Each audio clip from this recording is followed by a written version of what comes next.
ठीक है, तो अब आप लोग मुझसे क्वेश्चन पूछिए। सिर्फ 5 क्वेश्चन हम लेंगे। कौन कौन पूछना चाहेगा? ठीक है, क्वेश्चन क्या है जल्दी बताइए। Good evening sir. Good evening. आप किस क्लास में पढ़ते हैं? सर मैं 10th क्लास में पढ़ती हूँ। मेरा नाम गायत्री मोहन है। सर मेरा क्वेश्चन ये है कि रामेश्वरम से तो राष्ट्रपति भवन तक ये एक बहुत ही बड़ी उपलब्धि है और इसके बारे में कोई सोच भी नहीं सकता। आप लेक्चर दे रहे हैं, अपना क्वेश्चन पूछिए। सर मैं आपसे सुनना चाहती हूँ कि आप कुछ टिप्स दें आने वाली जनरेशन के लिए लाइफ में सक्सेसफुल होने के लिए। लाइफ में सक्सेसफुल होने के लिए मैं आपको ऑलरेडी बता चुका हूँ, फिर से बता देता हूँ। ये 4 नियम अटल है सक्सेसफुल होने के लिए। 4 चीज़ें आपको करनी है। नंबर 1 रिपीट करना मेरे साथ, रिपीट करो। नंबर 1 महान लक्ष्य। महान लक्ष्य। मेरा एक महान लक्ष्य होगा। मेरा एक महान लक्ष्य होगा।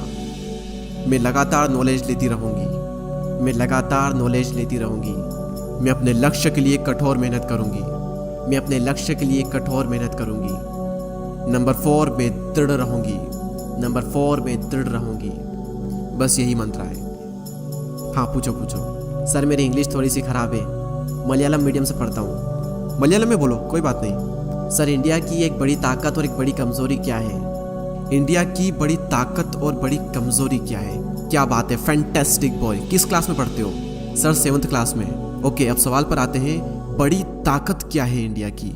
इंडिया की सबसे बड़ी ताकत हो तुम, जहां पर 60 करोड़ युवा रहते हैं। यह है हिंदुस्तान की सबसे बड़ी ताकत। अब मैं जो बोलूंगा मेरे साथ रिपीट करना। युवाओं का प्रज्वलित मन। युवाओं का प्रज्वलित मन। धरती के ऊपर, धरती के ऊपर, धरती के नीचे, धरती के नीचे और धरती पर, और धरती पर सबसे शक्तिशाली चीज है। सबसे शक्तिशाली चीज है। तो भारत का युवा और युवाओं का प्रज्वलित मन हिंदुस्तान की सबसे बड़ी ताकत है। और तुमने पूछा कि इंडिया की सबसे बड़ी कमजोरी क्या है। ठीक है, कमजोरी भारत बिना मिशन के एक कमजोरी है। एक देश मर जाता है अगर उसमें मिशन नहीं है तो, कोई उद्देश्य नहीं है तो। और सेम चीज लाइफ के साथ में भी है। बिना मिशन के जीवन मर जाता है, उसी तरीके से बिना मिशन के एक देश भी मर जाता है। तो हर राष्ट्र का और हर एक इंसान का अपना एक मिशन जरूर होना चाहिए। ठीक है, अगला क्वेश्चन। सर मेरा क्वेश्चन ये है कि एक साइंटिस्ट और एक भारत के राष्ट्रपति के रूप में आपकी सभी महान उपलब्धियों में से आप किस उपलब्धि को सबसे मूल्यवान मानते हैं? देखिए, मैं पर्सनली बिलीव करता हूँ कि मैं एक टीचर हूँ और जब मेरे एक स्टूडेंट ने PhD की थी तो वो मेरे लिए एक बहुत ही शानदार अचीवमेंट था, मैं ये मानता हूँ। ठीक है, अगला क्वेश्चन पूछिए। अरे क्या बात है, आपका नाम क्या है? सर विष्णु दिनागत। कौन सी क्लास में पढ़ते हो? सर 5th क्लास में। आपका ड्रीम क्या है?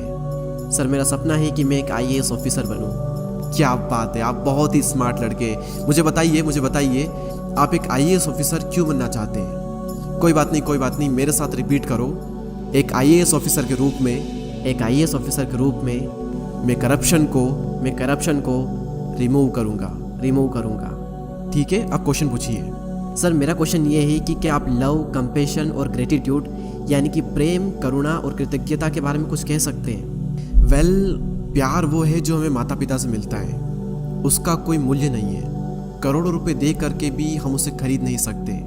तो प्यार वो है जो कि हमें हमारे माता पिता से मिलता है। इसलिए आज आप अपनी मम्मी को खुश करेंगे। क्या करेंगे? खुश करेंगे। कंपैशन यानी कि कृतज्ञता के बारे में अगर कुछ कहूँ तो आज जब मैं ट्रेवल कर रहा था तो 2 बच्चे थे और उनके माता पिता उनके साथ में थे। वो दोनों बच्चे फिजिकली सही नहीं थे, लेकिन जब वो फ्लाइट में एंटर कर रहे थे तो फ्लाइट में बैठा हुआ हर एक पर्सन उन दोनों बच्चों को इनकरेज कर रहा था, कंपैशन को शो कर रहा था, कृतज्ञता को शो कर रहा था। और यही है कंपैशन। और बात रही ग्रेटिट्यूड की, आभार प्रकट करने की, तो ये एक ऐसी क्वालिटी है जो कि हर इंसान के अंदर होनी ही चाहिए। हम एक उदाहरण से समझते हैं। आपने सूरज को देखा है? सूरज को, अर्थ को देखा है? पृथ्वी को? अरबों साल हो गए सूरज पृथ्वी को रेडिएशन दे रहा है, गर्मी दे रहा है, लाइट दे रहा है। और कभी भी सूरज ने पृथ्वी को थैंक यू बोलने के लिए नहीं कहा। कभी भी ये नहीं कहा कि मैं पृथ्वी को गर्म रखता हूँ, ठंड से बचाता हूँ, मैं लाइट देता हूँ, मेरे बिना आप सभी लोग मर जाओगे। कभी एक थैंक यू तक नहीं मांगा। और अरबों सालों में एक दिन भी ऐसा नहीं हुआ कि सूर्य ने अपना प्रकाश पृथ्वी को ना दिया हो। तो पृथ्वी को और हमें इसके लिए आभार प्रकट करना चाहिए, ग्रेटिट्यूड शो करना चाहिए। 5 अरब सालों से सूर्य ने लगातार हमें प्रकाश दिया है, तो ये है ग्रेटिट्यूड। तुम बहुत ही छोटे हो लेकिन क्वेश्चन बहुत ही अच्छे करते हो।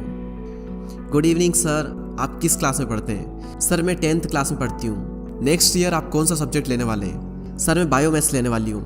उद्देश्य क्या है ये लेने का?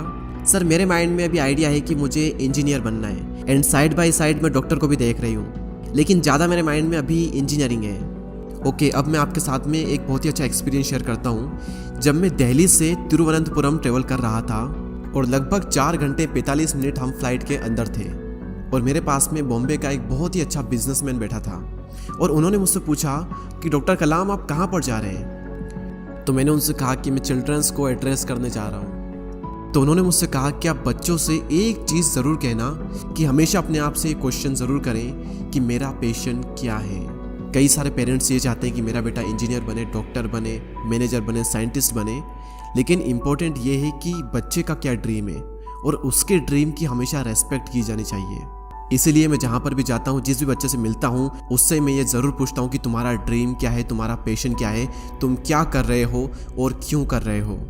ठीक है, तो अब आप अपना क्वेश्चन पूछ सकते हैं। सर मेरा क्वेश्चन ये है कि आपने हमेशा इस बात पर जोर दिया है कि युवाओं का राष्ट्र के विकास में एक बहुत ही अहम योगदान होता है, तो क्या आप हमें ये बता सकते हैं कि कैसे हम राष्ट्र के विकास में अपना योगदान दे सकते हैं? देखिए, मेरे पास सभी विद्यार्थियों के लिए एक सलाह है, और वो ये है कि जब तक आप एक विद्यार्थी हो तो आपका केवल एक ही काम है और आपका एक ही उद्देश्य होना चाहिए, और वो ये कि अपनी शिक्षा में श्रेष्ठता प्राप्त करना। इसके अलावा बाकी चीज़ों के बारे में नहीं सोचना, क्योंकि जब तुम 12th पास कर लोगे या फिर किसी भी फील्ड में जाने के लिए, या फिर जो भी तुम्हें बनना है, डॉक्टर, इंजीनियर, मैनेजर, साइंटिस्ट, इसके लिए तुम्हारा परसेंटेज 90 से ऊपर होने चाहिए।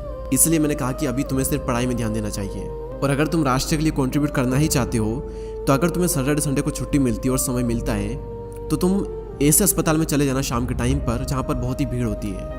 तो आप वहाँ पर जा करके देखोगे कि कुछ ऐसे मरीज हैं जिनसे मिलने के लिए उनके फैमिली, उनके रिश्तेदार आए हुए हैं, और कुछ ऐसे मरीज हैं जिनके पास कोई भी नहीं है। तो तुम उनके पास जाकर उन्हें फूलों का गुलदस्ता या फिर फल फ्रूट दे करके उन्हें खुश कर सकती हो, या फिर तुम 5 पौधे उगा सकती हो, या फिर अगर तुम अफोर्ड कर सको तो लोगों को शिक्षा दे सकती हो। और तुम्हें लोगों को उच्च शिक्षा देनी चाहिए। वैसे ये सभी काम बात के हैं, लेकिन अभी तुम्हारा जो फोकस है वो अपनी एजुकेशन पर होना चाहिए।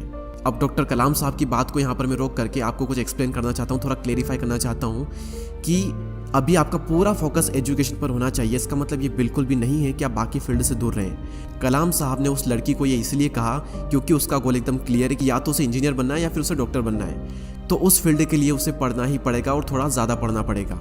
लेकिन ये बिल्कुल भी ज़रूरी नहीं है कि हर कोई इंजीनियर, डॉक्टर या फिर साइंटिस्ट बने। ठीक है, अगर आपका गोल, आपका लक्ष्य सिर्फ एजुकेशन के फील्ड में आगे बढ़ना नहीं है, तो साइड बाय साइड अगर आप अपना कुछ चलाना भी चाहते हो तो आप चला सकते हो।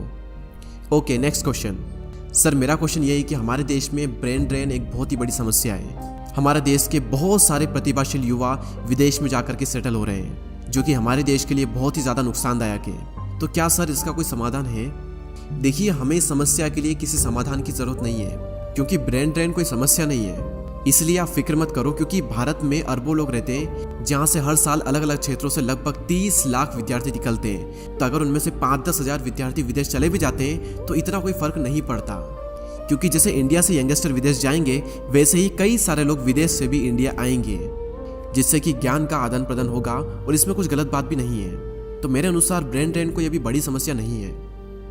लेकिन हाँ, अगर कोई समस्या है या फिर ये कहें कि किसी चीज़ की ज़रूरत है, तो वो ये है कि हमारे पास में महान वैज्ञानिक प्रयोगशालाएं ज़रूर होनी चाहिए, जिससे कि जैसे अभी हम विदेश जा करके शोध करते हैं, वैसे ही विदेश से वैज्ञानिक आ करके भारत में शोध कर सके। सर मेरा क्वेश्चन ये है कि हम हर रोज़ भ्रष्टाचार से संबंधित समाचार सुनते हैं, तो क्या आप कुछ उपाय बता सकते हैं जिससे कि हम भ्रष्टाचार को ख़त्म कर सकें या फिर उसे कम कर सकें? देखिए, अगर मैं आप सभी को करप्शन को ख़त्म करने का तरीका बताऊंगा, तो क्या आप सभी लोगों को करेंगे, मेरी बात मानेंगे? Yes sir. भारत में 1 अरब से भी ज़्यादा लोग रहते हैं, और यही 1 अरब लोग 200 मिलियन घरों में रहते हैं, यानी कि हर घर में लगभग 5 लोग रहते हैं। माता पिता, 1 लड़का और 2 लड़कियां, या फिर माता पिता, 2 लड़कियां और 1 लड़का।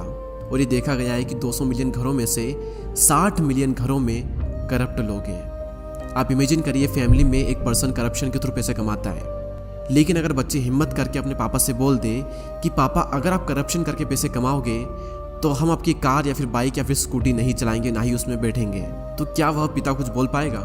अगर सभी बच्चे अपने पापा से ये बोल देंगे ना, तो आधे ही सही, लेकिन भ्रष्टाचार लगभग आधा हो जाएगा, बहुत कम हो जाएगा।